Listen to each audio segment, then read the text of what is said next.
week claiming a juvenile heavy metal cult was raging out of control in Tuggeranong. The report quoted police sources who said the cult gangs were responsible for 50% of crime in the area, but today police condemned the article as misleading and alarmist. The article quoted the Australian Federal Police extensively and painted an alarming picture. A young heavy metal cult with a huge following and a crime rampage in Tuggeranong. Children as young as 9 climbing out of windows after being put to bed to commit burglaries in the neighbourhood. At a special news conference, Superintendent Bill Kirk said he was unaware of the source of the story and said it was very misleading. He was particularly concerned about an alleged remark by police officers that kids wearing T-shirts with heavy metal motifs would be picked up by the police. And the suggestion that police would, I think the suggestion there that would arrest people who wore earrings or nose studs, does not have any force in law. There's just no, the police do not have that power. Mr. Kirk said heavy metal T-shirts were a fad with no relation to crime. Just because children are wearing a T-shirt with some satanic overtures on it doesn't necessarily mean that they're out committing crime. It's a fad in many ways. Next week it might be a different style of T-shirt. The article alleged Tuggeranong parents dropped children at the roller skating rink at Arundel on Friday night, but that the place was soon deserted as teenagers went off in gangs, returning only to be picked up by their parents.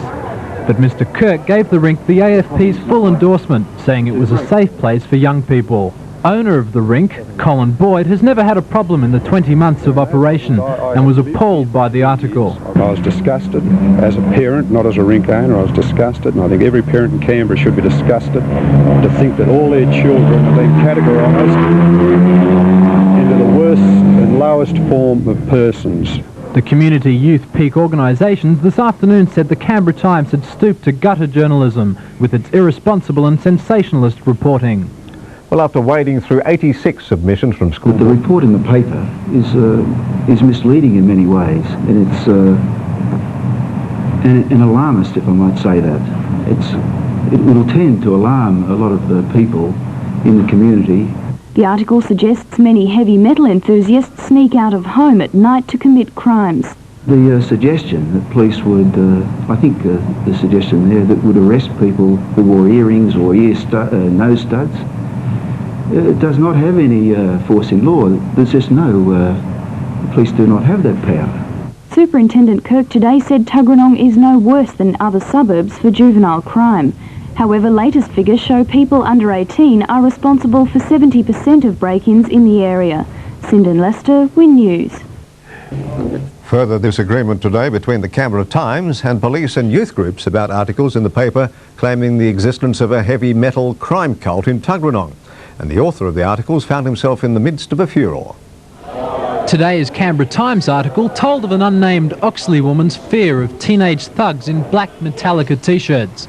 The report says she is sick and tired of 9 to 12-year-olds terrorising the suburbs late at night.